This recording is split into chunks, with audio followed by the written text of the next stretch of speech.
अस्सलाम वालेकुम, मेरा नाम उमामा है।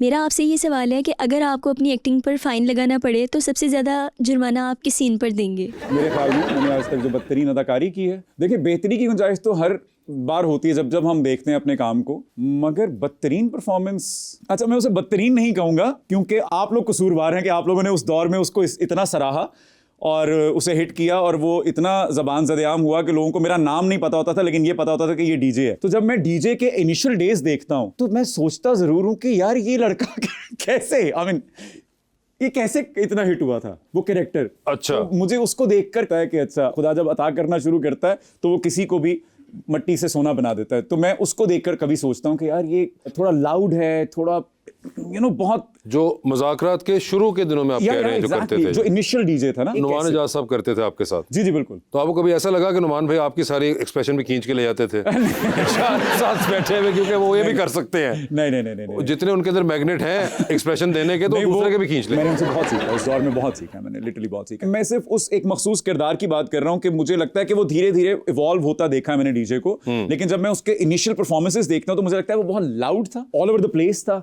उसको नहीं पता था वो क्या कर रहा है। मगर धीरे धीरे मैंने उसको सोबर होते, सेटल होते, काम डाउन होते भी देखा है, जैसे जिंदगी हम सबको कर देती है। बिल्कुल तो वैसे ही हमने डीजे को वक्त के साथ किया।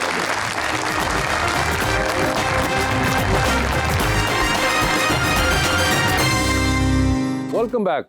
हमारा सेगमेंट है और करें पोस्ट। ये रुक जाए मैं भूल गया हूँ डिलीट करना तस्वीरें। देखिए अब तो आप तय कर ले, हमने कब की निकाल के रखी हुई थी।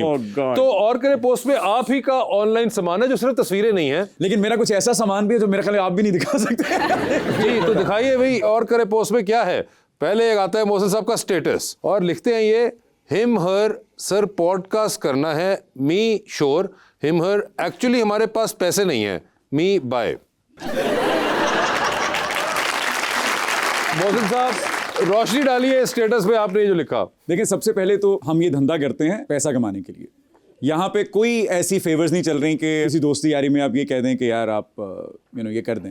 बहुत रेयर सिचुएशंस में है, but if you are good at something never do it for free, है ना। और फिर पॉडकास्ट जो हैं आजकल के, वैसे भाई मेरा एक इख्तलाफ है उनसे। जिस तरह से हमने ब्लॉगर्स को सहाफ़ी समझना शुरू कर दिया था एक दौर में, कि जब हमारे सोशल मीडिया पेज के जो लोग थे हमें लगा कि वो इक्वल हैं सहाफ़ियों के, जो कि मेरे ख्याल में सहाफ़ियों के साथ ज़्यादती थी। कोई भी माइक सामने रख कर बैठ जाता है और मुझसे सवाल करना शुरू कर देता है, तो पहले तो उनके पास क्या अथॉरिटी है जर्नलिज्म की, क्या उनकी हिस्ट्री है, होस्टिंग स्किल्स वीक हैं। आजकल तो चलें जो सबसे ज़्यादा ज़रूरी समझे वो है तलफ़ुज़ या अदायगी या ये तो हम तो थोड़े से ओल्ड स्कूल लोग हैं जिन्होंने मुस्तनसर साहब को देखा है या अशफाक साहब को सुना है या तारिक अजीज़ साहब को सुना है, कि जिनसे हमने बोलना और गुफ्तार का हुनर जो है वो सीखा।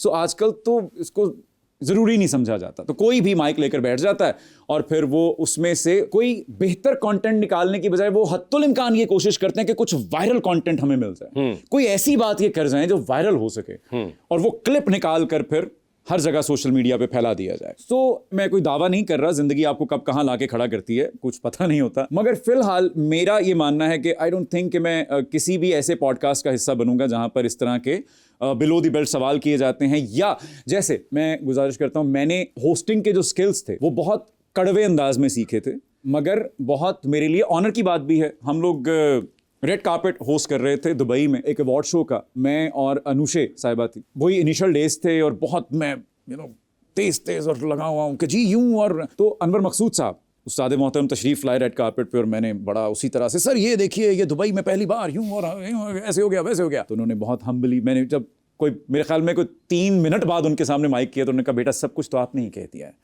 And he left.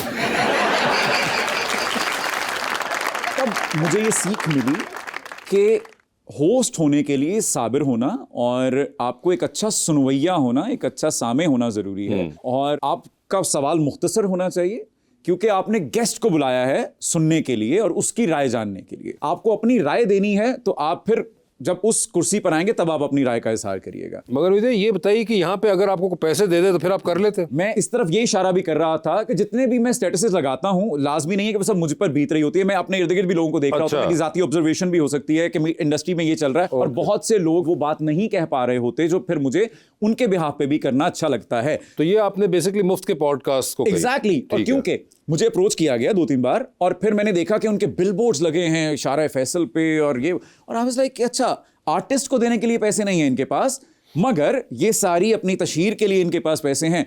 सो आप ऐसा नहीं कर सकते कि आप आर्टिस्ट को बेच के यूट्यूब से भी कमा रहे हैं, सोशल मीडिया से भी कमा रहे हैं, आप अपनी पब्लिसिटी भी कर रहे हैं, अपनी जय-जयकार भी कर रहे हैं, लेकिन आप उसी को पे नहीं कर रहे। बिल्कुल। सो ये मेरा पॉइंट। तो ये मुझे तो नहीं पता, मैं लाहौर में रहता हूँ, कि शारा फैसल पे कौन से बिलबोर्ड लगे थे किसके, मगर जो कराची के लोग हैं प्लीज वो खुद ही बता दीजिए, मुझे बता दीजिए कि कौन। बहुत पता चल चुका होगा सर। नहीं, उनको तो पता चल गया, मुझे नहीं पता चला।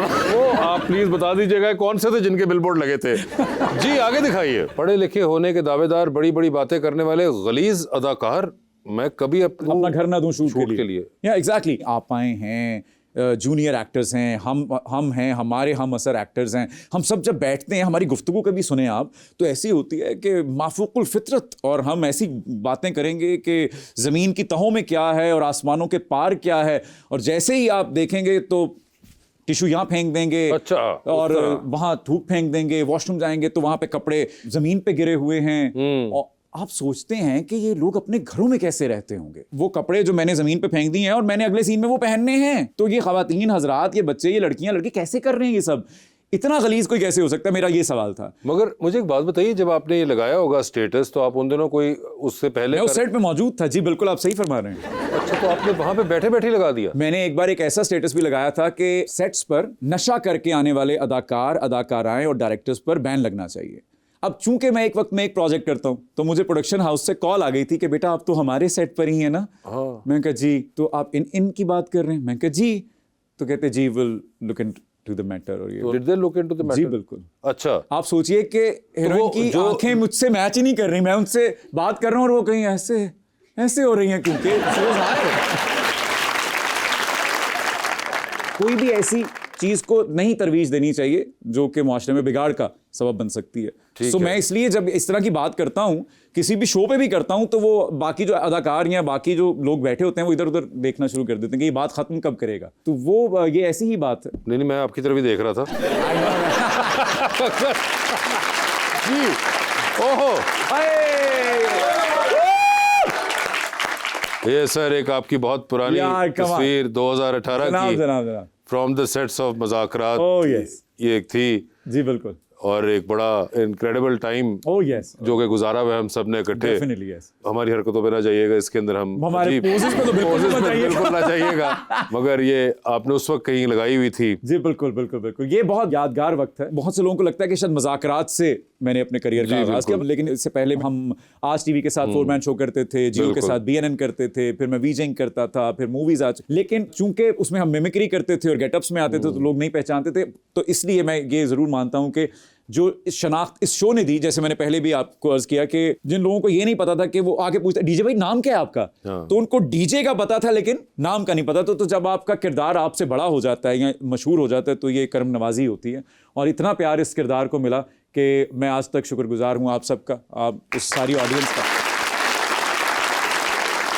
ये शो सिर्फ मेरे लिए ही नहीं, ये शो बहुत से लोगों के लिए टर्निंग पॉइंट साबित हुआ है। बहुत हसीन यादों के साथ है, सिर्फ ऑन कैमरा नहीं, ऑफ कैमरा भी। आज जो टीम है हमारी, उसमें से बहुत से टीम मेंबर्स हैं वो इसी शो से मंसूब हैं, और शो पर आना बहाना होता है, इसी बहाने मिल भी बैठते हैं क्योंकि सब मसरूफ होते हैं, मुख्तलिफ शहरों में होते हैं, सो सबसे मुलाकात भी हो जाती है। तो ये शो एक बहुत मेमोरेबल शो है हमारे लिए और ये कभी भी मिटाया नहीं जा सकेगा याददाश्त से।